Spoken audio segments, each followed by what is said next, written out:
करतो की त्यांनी या हजारोंच्या जनसमुदाय संबोधित करावे. महाराष्ट्र नवनिर्माण सेनेचा, सन्माननीय राजसाहेब ठाकरेंचा,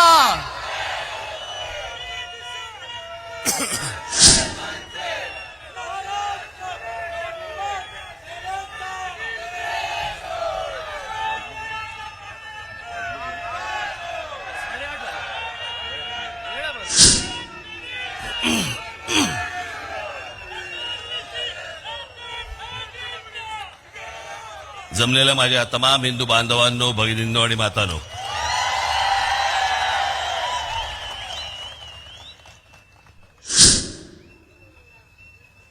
आता तोंडातली आहे का कुकरची शिटी आहे? आता बस.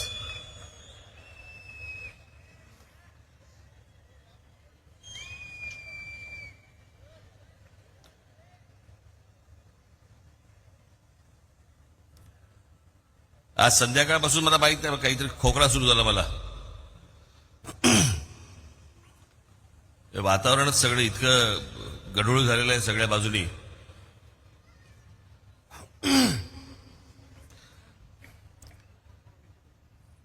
चुकून मागून भाषणामध्ये जर समजा काही खोकला बिकला मला आला तर कृपया मला माफ करा.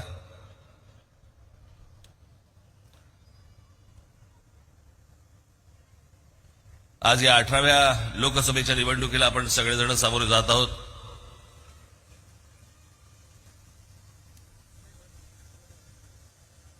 डॉक्टर श्रीकांत शिंदे यांनी आता सांगितलं की काहीतरी ये फेविकॉल का जोड आहे. पुढच्या वेळेला आम्हाला आतून लावा आपण, नाहीतर नेहमी आमची बाजू बाहेरच.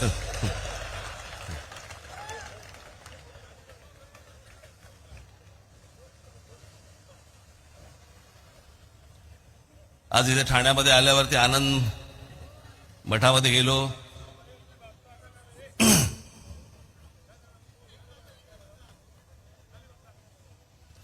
आणि त्या आनंद मठात गेल्यानंतर सगळे जुने दिवस आठवायला लागले मला.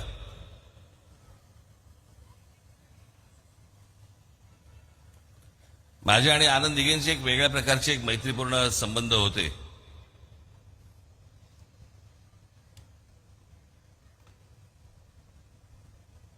आज त्या आनंद मठात गेल्यावरती मी तर त्यांना, तेव्हा पूर्वी मी त्यांना सांगायचो, मी जेव्हा तिथे जात असे मी म्हटलं स्वच्छ ठेवा हो. कुठे आपलं कुंकू पडलंय, कुठे आपली ऊद पडलीय, कुठे काय पडले सगळं असा.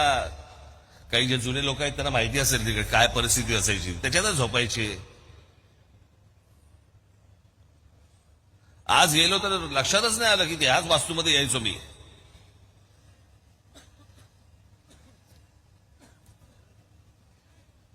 पण त्यांच्याबरोबर तेव्हा ठाणं फिरताना पण मजा यायची.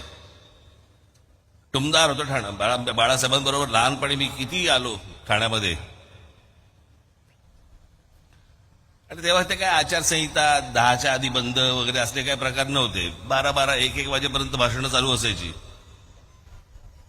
आणि व्यासपीठं अशी काही एवढी मोठी व्यासपीठं पण नाहीत, अशी लहान व्यासपीठं असायची, गाद्या असायचे, लोड असायचे, समोर लोक बसलेले असायचे.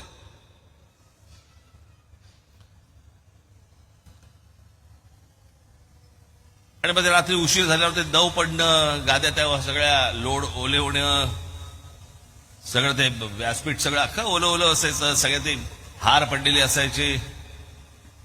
आणि एक टुमदार शहर ते व्हायला ते एक ठाणं होतं. त्याला तलावांचं शहर म्हणायचे.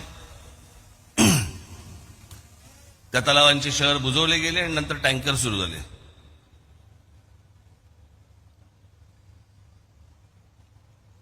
आपलं पुणा काय, मुंबई काय, ठाणा काय. आता म्हणजे मी असं काय फार लांब म्हणत नाहीये, 30-35 वर्षापूर्वीच असेल फार फार तर. कोणे एके काळी वगैरे असं काही नाही. संयुक्त ही सभा आहे.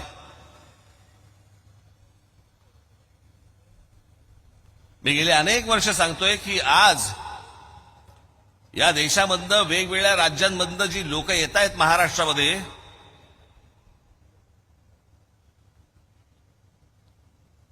तुम्ही कितीही काम करा, कितीही रस्ते बांधा, कितीही पूल बांधा, कितीही काही करा, पण जोपर्यंत हे बाहेरचे लोंढे जोपर्यंत थांबणार नाहीत तोपर्यंत तुम्ही कितीही विकास केलात तरी या शहरांमध्ये काहीही घडू शकणार नाही.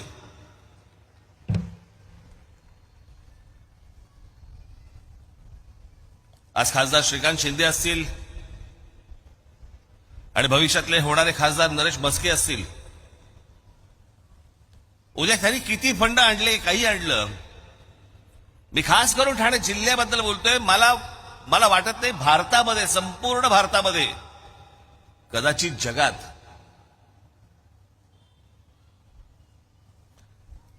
ठाणे जिल्ह्यासारखं हे जे सगळे बाहेरून जे लोक येत आहेत यांचं सर्वात जास्त येण्याचं प्रमाण हे ठाणे जिल्ह्यात आहे.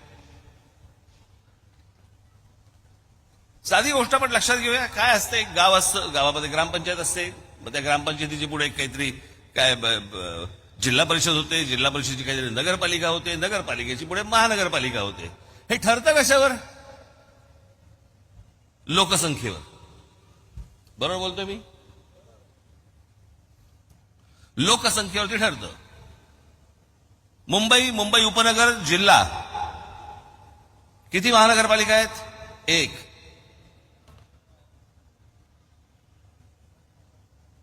पुणे जिल्हा किती महानगरपालिका आहेत? 2. पुढे तुम्ही कुठच्याही महानगरपालिका, संभाजीनगर काढा, नागपूर काढा, नाशिक काढा, तुम्ही कुठच्याही महानगरपालिका काढा, लोकसंख्येनुसार 1 महानगरपालिका आहे जिल्ह्याला. हा ठाणा हे एकमेव जिल्हा आहे ज्या एका जिल्ह्यामध्ये 7 ते 8 महानगरपालिका आहेत. एका जिल्ह्यामध्ये एवढ्या महानगरपालिका? इकडच्या लोकांनी तर लोकसंख्या वाढवली नाही. म्हणजे जे प्रमाण बाहेरून येण्याचं आहे हे प्रमाण सर्वात जास्ती हे ठाणे जिल्ह्यामध्ये आहे. ठाणे महानगरपालिका, नवी मुंबई महानगरपालिका, कल्याण डोंबिवली महानगरपालिका, मीरा भाईंदर महानगरपालिका, भिवंडी महानगरपालिका, त्याच्यात अजून कुठच्या राहिल्या? उल्हासनगर महानगरपालिका, वसई महानगरपालिका, अंबरनाथ महानगरपालिका.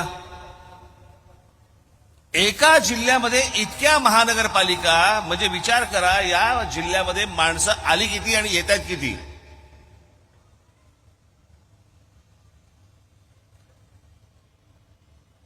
श्रीकांत शिंदे आणि नरेश म्हस्के, मला तुम्हाला एवढंच फक्त सांगायचंय, हे प्रश्न तिकडे तुम्ही लोकसभेमध्ये मांडा की हे आवरा, आता आमच्यावरचा बोजा आवरा.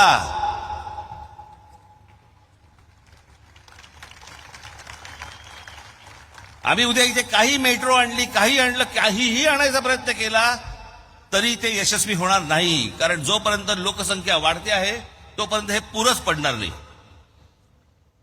आणि ह्या सगळ्या महानगरपालिका सगळ्या विस्कटलेल्या आहेत, त्या अजून विस्कटून जाणार.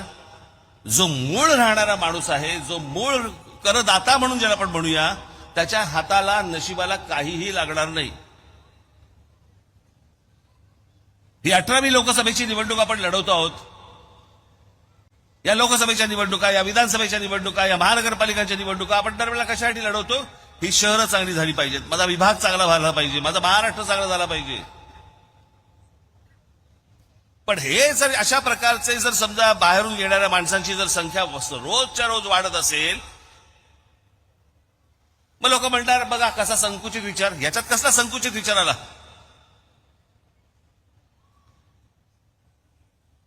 महाराष्ट्र मराठी माणसांचा आहे, यामध्ये वादच नाही. पण या महाराष्ट्रामध्ये गेले अनेक वर्ष इतके मराठी लोक राहत आहेत, जे मिळून मिसळून राहत आहेत, तेही आमचेच आहेत, महाराष्ट्रातले आहेत. अट फक्त एक, मराठी बोलता आलं पाहिजे.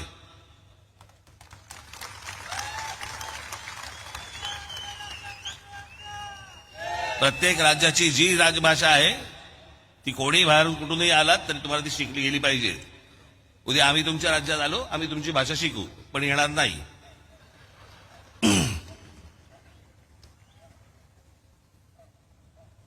आज हे सगळे मुद्दे मी काल माझ्या सभेमध्ये मी सांगितलं की ही एकमेव पहिल्यांदा मी लोकसभेची निवडणूक बघतोय, पहिली लोकसभेची निवडणूक ज्या लोकसभेच्या निवडणुकीला विषयच नाहीये. मी परवा म्हटलं ना, मला जेव्हापासून मला उमज जायला लागलं राजकारण, तो काळ साधारणपणे 75चा होता. 77ची पहिली निवडणूक त्या इमर्जन्सीच्या आणीबाणीच्या विरोधातली. 80ला पुन्हा इंदिरा गांधींची लाट आली, तो विषय होता. जनता पक्षाचा पराभव झाला. 84ला इंदिराजींची हत्या झाली.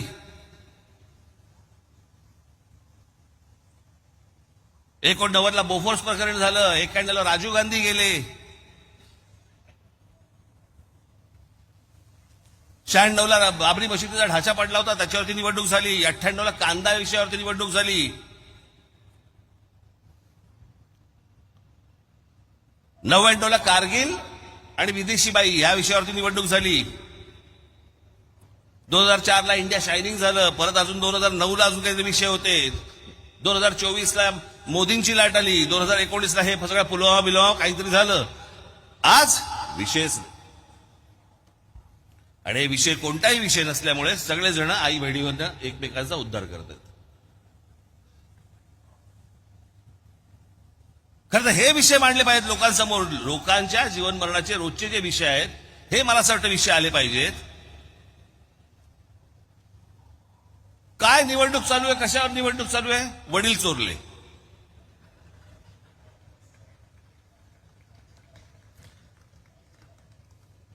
फोडाफोडीचं राजकारण मला कधी मान्य झालं नाही, कधी होणार पण नाही.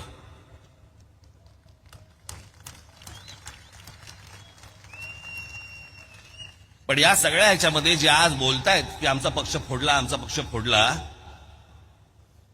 तुम्ही जे सगळे एकत्र जे बसलेला आहात ना एका कच्च्या तरी आघाडीत, जरा एकमेकांकडे एकदा बघा. आपण काय उद्योग केलेत ते.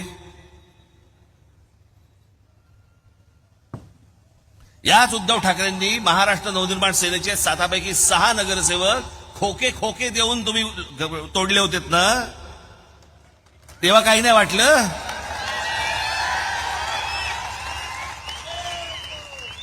मागितले असते ना, दिले असते.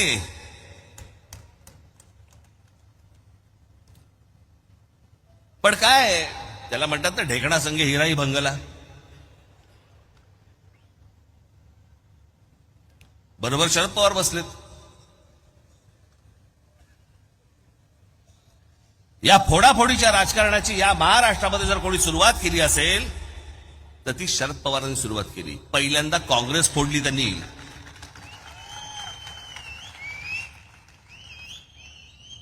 आणि मग पुलोद म्हणून स्थापन केलं.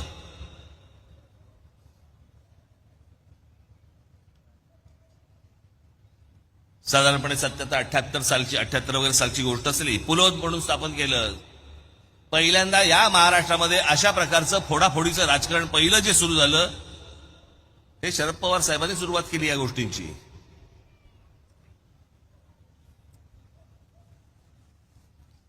झालं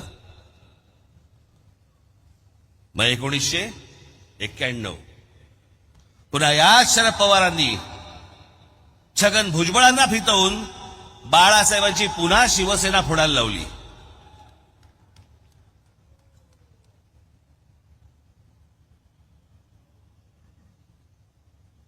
त्याला शिवसेनेचे आमदार फोडण्याचं काम याच शरद पवारांनी केलं होतं.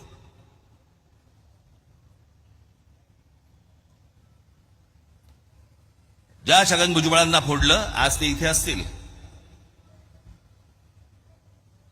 मी आपला काय माझा बाहेरून पाठिंबा आहे, त्याच्यामुळे मी काही बोलू शकतो. आपल्याला थोडी फेविकॉल अजून लागला आहे.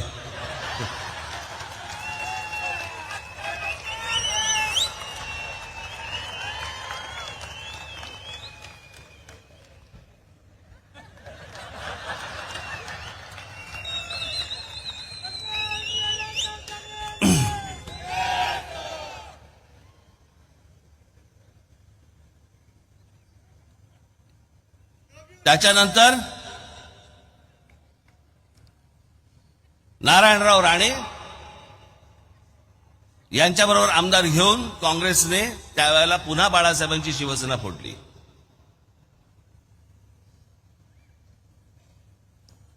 मला आजचं नेतृत्व तेव्हा कुठे टाहो फोडताना दिसलं नव्हतं. तुम्हाला दाखवायला आणली आहे.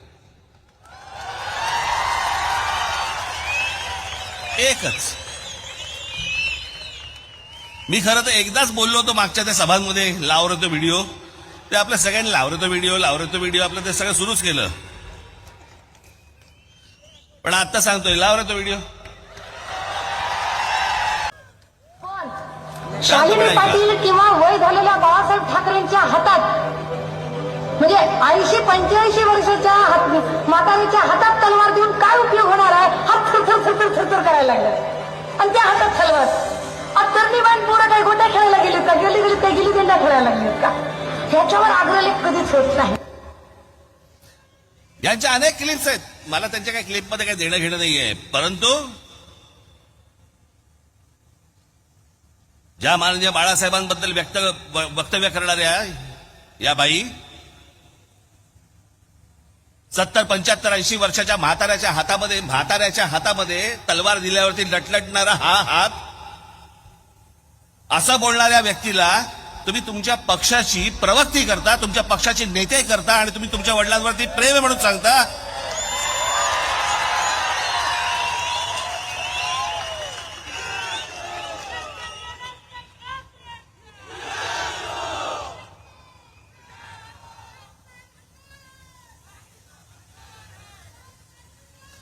ज्या छगन भुजबळांनी माननीय बाळासाहेबांना अटक करण्याचा प्रयत्न केला होता, त्या छगन भुजबळांबरोबर तुम्ही बाहेर पडल्यावरती, भाजपनं फारकत घेतल्यावरती एका मंत्रिमंडळामध्ये तुम्ही मांडीला मांडी लावून बसता, तेव्हा वाटत नाही की माझ्या वडिलांना अटक करायला लावणार हा माणूस, ह्याच्यावर मी बसणार नाही, वाटलं नाही तेव्हा?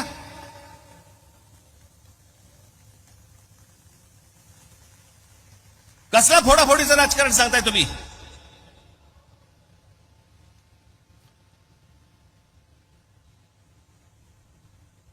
ही सगळी माणसं जी काय आज आहेत, एक गोष्ट तुम्हाला सांगतो, मी ज्या वेळेला पक्षातनं बाहेर पडलो, माननीय बाळासाहेबांना सांगून बाहेर पडलो.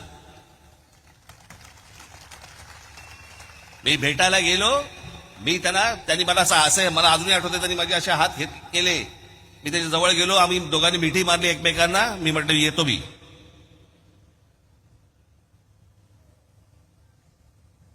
काय करणार आहेस म्हटलं, मला माहित नाही. पण एक निश्चित मनात होतं, माननीय बाळासाहेब ठाकरे सोडून कोणाच्याही हाताखाली काम करणार नाही.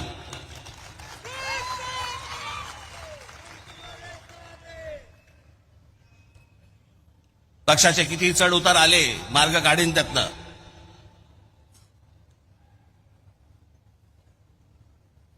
यांनी काय पाहिलंय? मला असं वाटतं कुठेतरी मध्यंतरी ते सगळं सुरू होतं की ह्यांना सगळ्यांना सिंपती मिळाली. कसली सिंपती? एकत्र निवडणूक लढवलीत ना रे लोकांनी. तुम्हाला एकत्र म्हणून, तुम्हाला युती म्हणून मतदान केलं होतं ना. तेव्हा निकाल लागल्यानंतर ज्या वेळेला त्याला कळलं की बाबा आपल्याशिवाय ह्यांचं सरकार बसत नाही, नवीन टोम काढली. आपलं ते 2.5 वर्षाचं उपमुख्यमंत्री पदाचं काय, हे म्हणे 4 भिंतीत ठरलं आमचं. 4 भिंतीत अधिकाऱ्या बोललं.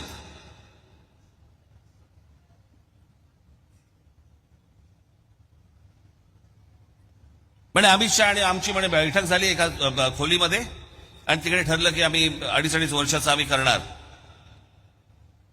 नरेंद्र मोदींची सभा झाली, तिथे हे व्यासपीठावरती उपस्थित.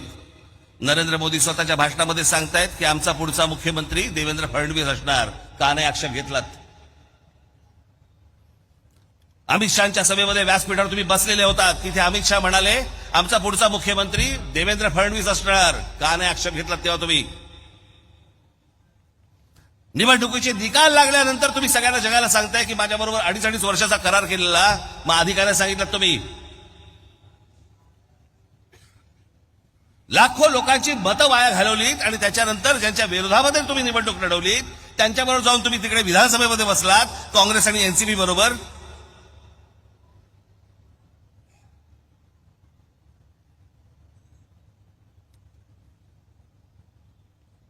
आता ते इथे आहेत. मग आता कित्येकदा हल्ली कळतच नाही कोण कुठच्या पक्षात आहे. मध्यंतरी मी एकदा नाट्य संमेलनाला गेलो होतो त्या पुण्याला. 5 नगरसेवक आले, मला म्हणाले जय महाराष्ट्र साहेब. म्हटलं बोला. आम्ही राष्ट्रवादीचे नगरसेवक. म्हटलं कोणाचे? 2 म्हणाले आम्ही शरद पवार साहेबांचे. 3 म्हणाले आम्ही अजित पवार साहेबांचे. हे तुम्हाला सांगण्याचं कारण एवढं की ह्या सगळा जो काही अख्खा गोंधळ जो उडाला 2019 नंतर, तो कशामुळे उडाला? तुमच्या महत्वाकांक्षेपायी. म्हणजे राज ठाकरेंनी नरेंद्र मोदींवरती टीका केली. हो केली. मी जाहीरपणे सांगितलं त्याशी गुढीपाडव्याच्या सभेमध्ये, जी गोष्ट मला पटली नाही त्याला मी विरोध करतच राहणार. जी गोष्ट चांगली केली त्याला मी पाठिंबा देतच राहणार.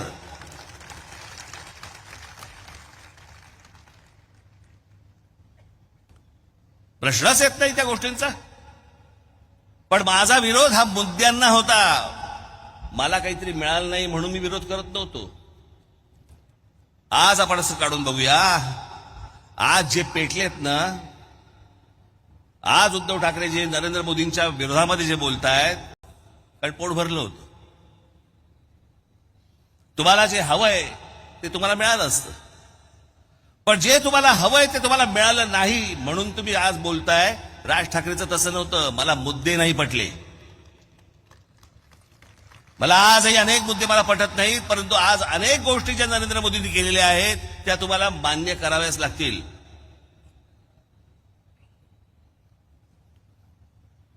या देशामध्ये असंख्य लाखोने आज चांगले मुसलमान राहतात. या देशाला मानणारे मुसलमान राहतात. या देशावरती प्रेम करणारे मुसलमान राहतात. त्यांना असले कुठचेही दंगे बिंगे वगैरे असल्या कुठच्याही गोष्टी नको असतात. पण त्यात अनेक अशा मुठभर काही वाह्यात अवलादी पण आहेत.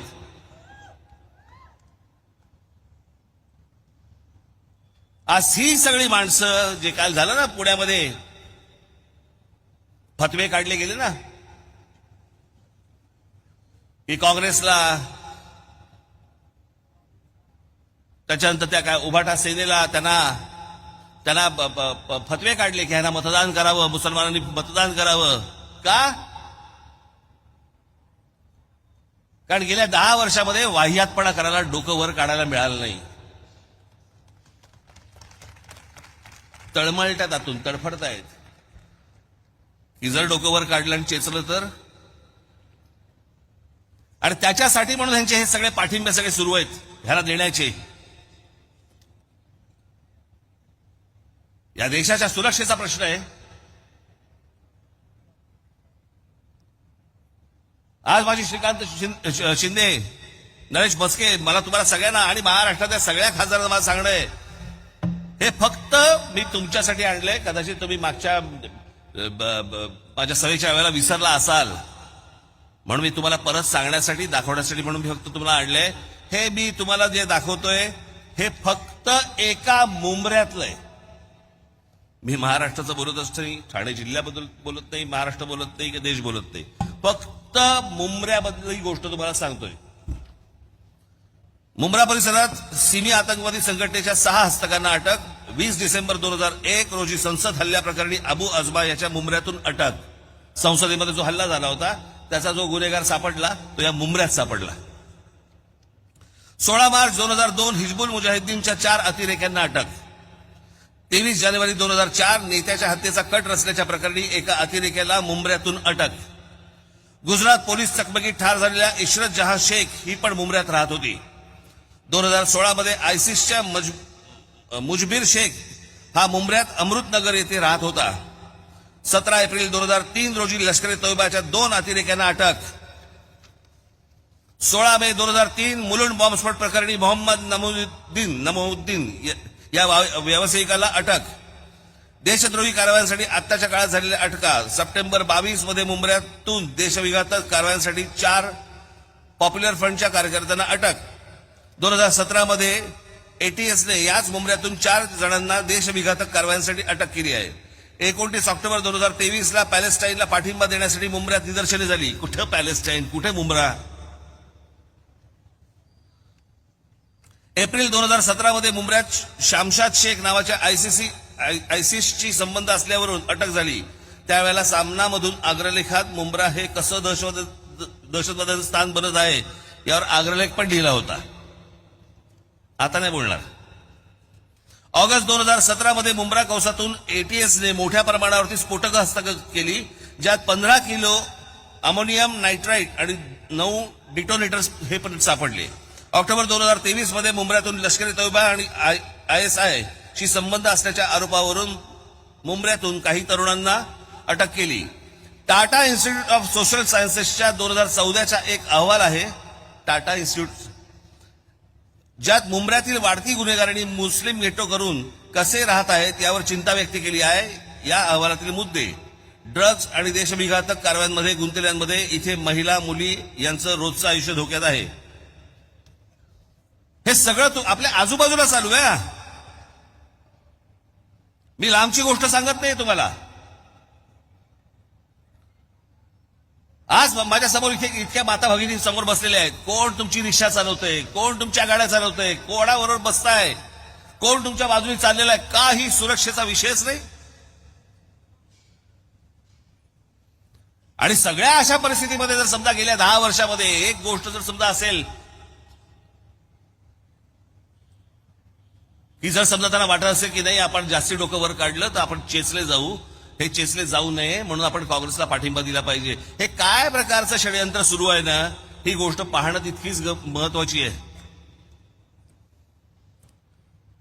माझ्या आमदार खासदार नगरसेवकांना माझं सांगणं आहे, तुम्ही सतर्क असले पाहिजे. तुम्ही या लोकांकडे सतत गांभीर्याने पाहिलं पाहिजे.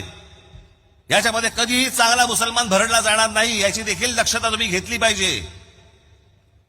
पण या सगळ्या गोष्टी करत असताना देशविघातक ज्यावेळेला शक्ती ज्यावेळेला अशा प्रकारे ज्यावेळेला कुठे कुठे काम करत असतात, तोचा विषय आहे तो. मला असं वाटतं येणाऱ्या भविष्यातल्या ह्या सर्व मंडळी हे आपापले सगळे मतदारसंघ चांगल्या पद्धतीने सांभाळतील या एका अपेक्षेसाठी म्हणून मी याची ही सभा घेतलेली आहे. आज मी श्रीकांत या पुढे, नरेश या,